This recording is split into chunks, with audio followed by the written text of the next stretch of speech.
Деветмината од работа усно избркани работници од штипската конфекција Бенги Скот не сакаат да се вратат на досегашните работни места, соопшти Горан Трајков од Сдруженијето Гласно. Да, тие се поднесува писмено поднесок за отказ од работен однос, меѓутоа се уште нема добиено одговор по овие прашања. Без оглед на ова, денеска претпладне работниците, чиј случај стана познат во државата, беа во просториите на Државниот трудов инспекторат.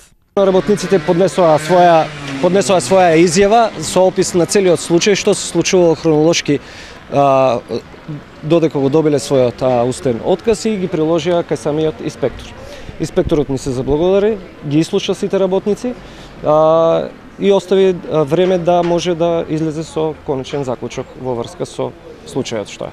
Каков ќе биде епилогот е нејасно, зашто вчера трудова инспекција беше во фирмата Бенки Скот во собственост на индиски бизнисмени кои во Штип успешно работат веќе неколку години.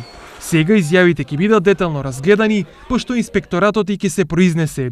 Сепак, иако работниците одлучиле да заминат од фирмата, ова не значи дека индијците нема да ја бараат најавената штета од по 3200 евра од работниците, поради тоа што одбиле да работат на празникот Успение на Пресвета Богородица.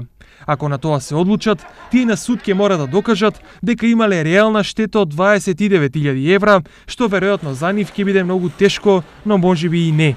Како и да заврши овој случај, веројатно ќе биде пресвртница во односите помеѓу работодавците и работниците. Имено првите од сега ќе мора добро да внимаваат како ќе располагаат со работното време на работниците, а работниците да размислат пред да одбијат работа или фирмата да ја напуштат кога сакаат, односно без отказен рок. По случајов пред да се одлучат да не работат, добро ќе било претходно да се консултираат со адвокати или со представниците на Сдруженијето Гласно, кое веќе се промовира во нивни заштитник.